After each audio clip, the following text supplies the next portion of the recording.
हरे कृष्ण। भागम भाग की इस दुनिया में सिर्फ इंसान भाग रहा है, राजा हो या रंक, जिसकी जैसी स्थिति परिस्थिति है सिर्फ वो भाग रहा है।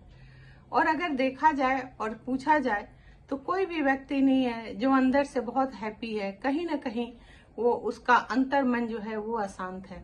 बेशक वो दिखाने के लिए, समाज को दिखाने के लिए एक आवरण उसने ओढ़ रखा है, दिखाता है कि मैं बहुत खुश हूँ, बहुत प्रसन्न हूँ, पर ऐसा है नहीं।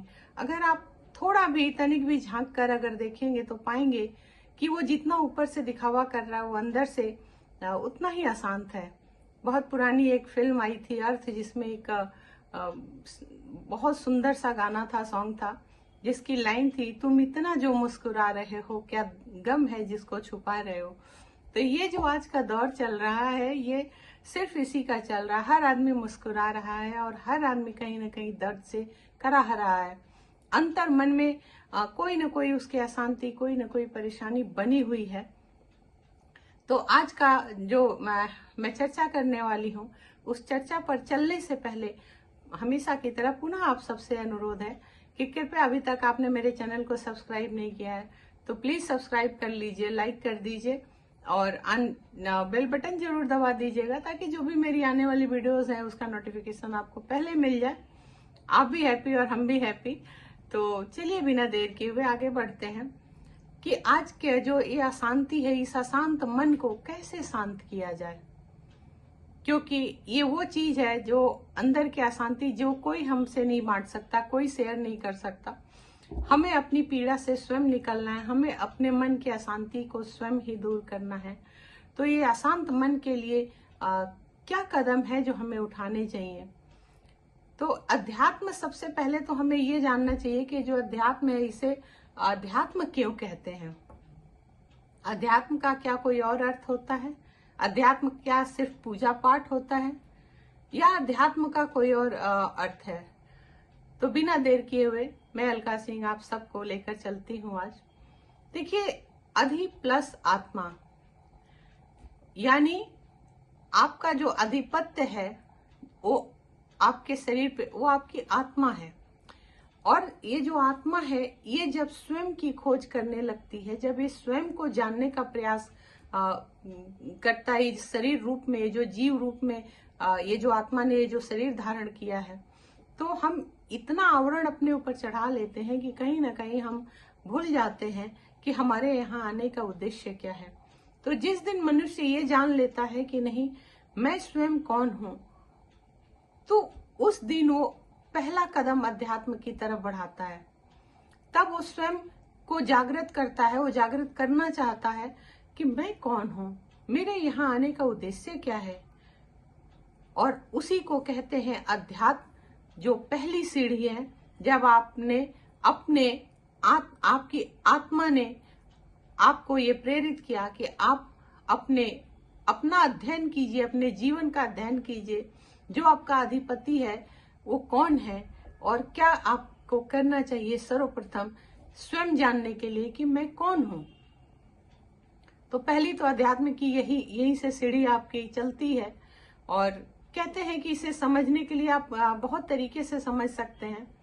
अध्यात्म का अर्थ सिर्फ स्वयं को पहचानने के लिए ही नहीं होता है, भौतिक शरीर या मन के लिए ही नहीं होता है। इसमें बहुत सारी चीजें हैं। सर्वप्रथम आती है आपकी चेतना, कि आप अपनी चेतना को कितना जागृत करते हैं, आप अपनी चेतना को कितना समझते हैं, आपकी चेतना कितनी जागरूक है। क्योंकि चेतना ही जो आपकी है वही आपकी आत्मा है। जो आपकी आत्मा है उसके जो अवचेतन स्थिति में पड़ी रहती है, उस चेतना को आप कैसे जगाएंगे, कैसे आप अपने आप को पहचान पाएंगे। तो उसके लिए एक रास्ता है अध्यात्म, ताकि आप स्वयं को जाने मैं कौन हूं और किस राह पे मैं चल रहा हूं, मुझे किस राह पर जाना चाहिए, जीवन किस लिए हुआ है हमारा। ये सर्वप्रथम आपको अपने अंदर से जागृत करना पड़ता है। बहुत लोग चाहते हैं, लेकिन बैठे बिठाए चाहते हैं कि कोई बस कुछ मिल जाए। ऐसा नहीं होता। इंसान दो ही चीजें करे, या तो मेहनत करके अपने आत्मा को जागृत कर लेता है या फिर श्रवण करके वो अपनी आत्मा का जो बोझ है, आत्मा का तो कोई बोझ नहीं होता, इस शरीर का बोझ होता है। आत्मा तो सोल जो होती है वो बहुत प्योर होती है, सोल पे कोई भार नहीं होता है। लेकिन हाँ, जो भी हमारे जीवन में परिस्थितियां आती हैं, हम उन परिस्थितियों को इतना खुद के ऊपर ओढ़ लेते हैं, उस आवरण को इतना हम धारण कर लेते हैं कि वो कहीं ना कहीं हमारी आत्मा पर बोझ बनने लगती है। क्योंकि आत्मा तो एक प्योर सोल है, लेकिन जो आवरण है उसने उसको इतना ग्रसित कर दिया है कि हम स्वयं को जानते ही नहीं है, जानना भूल ही जाते हैं कि मेरे यहाँ आने का उद्देश्य क्या था, या हम अपने मन को क्यों बेचैन करते हैं। शांति की तलाश में हम बाहर बाहर भागते हैं और स्वयं का आकलन ही नहीं करते कि वो शांति और अशांति हमारे ही अंदर है। वो हमारे अशांति जो है हमारे ही कर्म है, और जो शांति है वो हमारे ही कर्मों द्वारा हम स्थापित कर सकते हैं। बस इसी उपापोह में मनुष्य जो है वो भागम भाग की दौड़ में कहीं न कहीं वो भागता जा रहा है। और व्यक्तिगत अनुभव पर अगर अध्यात्म के लाइन में आप जाते हैं तो व्यक्तिगत अनुभव पर आप कह सकते हैं कि वो अध्यात्म आपका आधारित होता है। क्योंकि जब तक आप व्यक्तिगत अनुभव नहीं करेंगे, कोई किताब से पढ़ के तो आप नहीं सीख सकते। कहीं सुन के थोड़ी देर के लिए मन शांत हो जाता है, लेकिन हमेशा के लिए नहीं होता। कितना कोई भटकेगा इधर उधर।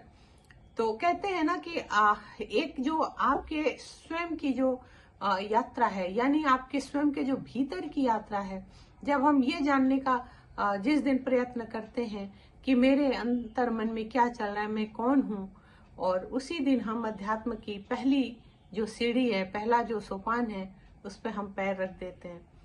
वहां से अगर हम निरंतर प्रयास करते हैं तो प्रयास कैसे करें? यदि हम अध्यात्म के मार्ग पे हैं भी और हम अध्यात्म के मार्ग पर बढ़ना भी चाह रहे हैं, तो हम कैसे करें, क्या करें ऐसा जिससे कि हमारा मन शांत हो जाए? अब यहाँ पे रोल शुरू होता है ध्यान का। इसीलिए मैंने आपसे शुरुआत में कहा कि जो अशांत मन है उसको शांत करने के मार्ग पे आज हम लोगों को चलना है।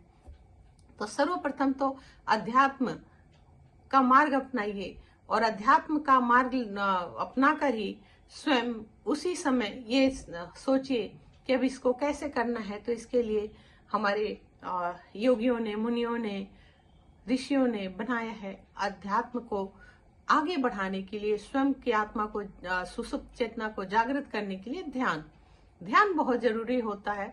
और कहते हैं कि जो ध्यान है ये दैनिक जीवन में, रोज के जीवन में आत्मचिंतन जो आप स्वयं का कर सकते हैं, तो यही आपका ध्यान है। क्योंकि जब आप आत्मचिंतन करने लगते हैं तब आप ध्यान जब करेंगे तभी आपका आत्मचिंतन हो पाएगा। अपने विचारों को, अपनी भावनाओं को आप स्वयं कहते हैं ना कि साक्षी भाव से देखें कि क्या मेरा, अपने आप से बैठ जाइए। कहते हैं आरामदायक एक वस्त्र धारण करिए, वो वस्त्र आपका कोई भी हो, और वस्त्र धारण करिए। यहाँ फिर मैं एक बार आप लोगों को क्लियर करूंगी जिन लोगों को अगर ये लगता है कि ध्यान और अध्यात्म के लिए कोई विशेष रंग होता है, विशेष वस्त्र होता है, ऐसा नहीं है। हाँ, भगवा कलर जो होता है उसको हम लोगों ने वो एक योगी का कलर होता है। भगवा कलर जो होता है वो हमारी चूंकि चेतना को जागृत करता है। बहुत लोग सफेद कपड़ा पहनते हैं या बहुत लोग भगवा कलर पहनते हैं, क्योंकि हमारी ऊर्जा को ऊपर उठाता है, जो जागृत करता है। लेकिन यहाँ मेरा कहना है आप कोई भी रंग पहनिए, रंग का कोई आपका वो मतलब नहीं होना चाहिए कि हम ये नहीं रहे। आप जिस कपड़े में, जिस वस्त्र में हैं, आप उसी वस्त्र को पहनिए, बस वो आरामदायक हो। और आरामदायक एक आसन पे बैठ जाइए। जमीन पे बैठ सकते हैं तो जमीन पे बैठिए, नहीं बैठ सकते जमीन पे आप कुर्सी पे बैठिए, जैसे आपको सुविधा हो आप वैसे बैठिए। कोई यहाँ पे बंधन नहीं है, क्योंकि जहाँ बंधन होता है ना तो वहाँ अध्यात्म आता है, ना वहाँ ध्यान लगता है। तो आप जैसे कंफर्टेबल हो अपने दिनचर्या में, वैसे आप अपने लिए एक शांत वातावरण ढूंढिए और एक आरामदायक मुद्रा ढूंढिए। बस आप बैठ जाइए और स्वयं का आकलन करिए। स्वयं को ही आपके जो भी व्यक्तिगत जो आपका जीवन है, आपने क्या जीवन में अच्छा किया, बुरा किया, उसको स्वयं ही साक्षी भाव से देखिए। आप ही अपने आप को देखिए। फॉर एग्जाम्पल कि मैं अलका हूँ, तो मैं अपने ध्यान में एक क्षण बैठ के मैं अपने ही एक प्रतिरूप तैयार करूंगी। मैं सामने देखूंगी कि एक अलका मैं हूँ जो मैं बैठी हूँ, एक अलका वो जो सामने मेरी है वो है, और दोनों अलका एक अलका को देखेगी कि उस अलका ने अपने जीवन में क्या किया, क्या गलत किया, क्या सही किया और कैसे उसको ध्यान करना है, वो अलका कौन है। तो अपने आप ये चीज स्वतः ही वो आपको समझ में आने लगती है। फिर आप अपने अवगुणों को तलाशिए और अपने गुणों को देखिए पर इतराइए नहीं, गुणों से सीखिए और जो भी अवगुण है उसको दूर कीजिए और उस समय सिर्फ साक्षी भाव से अपने व्यवहार को देखिए। उसके बाद धीरे धीरे धीरे धीरे धीरे धीरे अपने पलकों को बंद कीजिए, लंबी लंबी, जैसे मैंने पहले की वीडियोस में भी बताए कि कम से कम 3 बार या 5 बार आप लंबे श्वास खींचिए और श्वास खींचकर आप थोड़ी देर अपने लंग्स के अंदर होल्ड कीजिए। जब भी श्वास खींचिए तो आप ये प्रयास कीजिए कि जो श्वास आप खींच रहे हैं सो करके, जो भी आप वहां पे आपका स्वर है सो, तो वो जो श्वास खींचेंगे उसको लंग्स पे पहले आना चाहिए, फिर धीरे धीरे नाभि तक आप भरिए, उसको कुछ देर होल्ड कीजिए और फिर नाभि से उसको धीरे धीरे धीरे धीरे रिलीज करिए, लास्ट में वो लंग्स तक आना चाहिए। इस तरीके से लंबी सांसों को लेकर आप मन को 3 से 5 बार ये श्वास खींचकर आप धीरे धीरे अपने पलकों को, अपने आंखों को बंद कर लीजिए और फिर अपने आप को अपने श्वास पे नजर लगाइए। जब भी श्वास खींचिए तो कहते हैं ना सो का आप करिए, अंतर मन में ध्यान करिए और जब आप श्वास को बाहर छोड़ते हैं तो हम, जैसा गौतम बुद्ध का वो था सो और हम में आप श्वास को धीरे धीरे बाहर कर दीजिए और कुछ भी नहीं कर सकते तो सिर्फ अपने साक्षी भाव से अपनी सांसों को देखिए, कैसे आप श्वास ले रहे हैं, आपकी श्वास आपके अंदर कहाँ तक आ रही है और फिर कैसे नाभि से वो श्वास को आप धीरे धीरे रिलीज कर रहे हैं, क्योंकि इंसान का जो, इस जीव का जो कनेक्शन है उसकी नाभि से ही है। तो नाभि तक वो श्वास जानी चाहिए। हमारी जो शास्त्रार्थ चक्र है, 7 हमारे जो चक्र हैं वो भी हमारे बहुत बिल्कुल नाभि के भी नीचे हमारे 2 चक्र होते हैं। उस तरीके से फिर हम मस्तक तक आते हैं जब हमारे 7 चक्र पूरे होते हैं। तो धीरे धीरे जब निरंतर आप अभ्यास करते हैं तो जरूर चीजें आपकी फलीभूत होती हैं। ध्यान लगाने का मन, यहाँ मैं एक और मतलब कहूँ कि ध्यान, बहुत लोग समझते हैं ध्यान लगाने का जो मतलब वो हिमालय पर जाना नहीं होता है। ध्यान लगाने का मतलब कोई आपको कहीं घर छोड़ के, परिवार छोड़ के किसी कुटिया में जाने का नहीं होता है।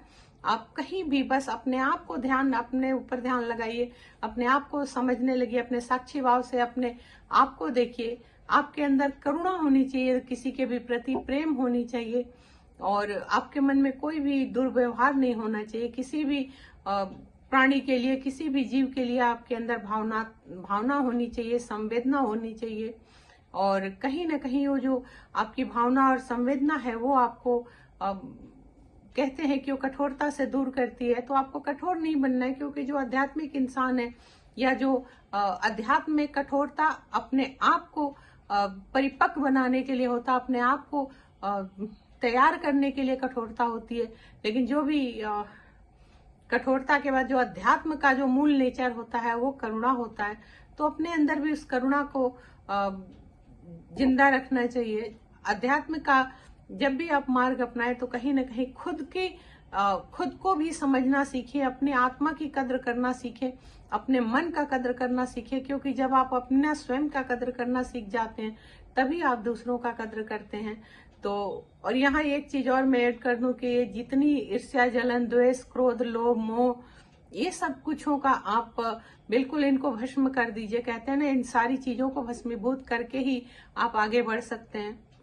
इन सब से मुक्त हो जाइए, क्योंकि जब परम आनंद है ध्यान में और अध्यात्म का जब मिश्रण होकर जब हम परम आनंद को प्राप्त करते हैं, जब अपनी चेतना को जागृत करते हैं, तब हमें वास्तविकता समझ में आती है। यहाँ एक चीज मैं और जरूर कहूंगी कि बहुत लोग हैं जो ध्यान और अध्यात्म को मजाक उड़ाते हैं। उन मूर्खों को भी एक दिन जरूर जीवन में समय आता है, वो चाहे अहंकार वश कहिए या मूर्खता वश कहिए, जो मजाक उड़ाते हैं, एक जीवन में समय आता है कि वो भी तलाश करते हैं कि मन की शांति कहाँ मिलेगी। एक समय आता है, एक से एक नास्तिक लोगों को हमने देखा है कि जीवन में जो कभी पलट के भगवान को नहीं जानते थे, अध्यात्म को नाम से चिढ़ते थे, और मैंने खुद के ऊपर भी देखा है कि तमाम लोगों ने मेरे को जैसे मुझे लोग कहते थे क्या अध्यात्म के चक्कर में पड़ी हो, क्या ध्यान के चक्कर में पड़ी हो, उन लोगों को भी मैंने देखा कि किस तरीके से धीरे धीरे जब उनको ये स्वाद लगा कि अध्यात्म क्या है और ध्यान क्या है, तो आज की डेट में मुझे बड़ा गर्व होता है। मैं तब भी कहती थी ऐसे लोगों को कि समय आएगा, समय ही सब सिखाएगा, समय हो तो बलवान।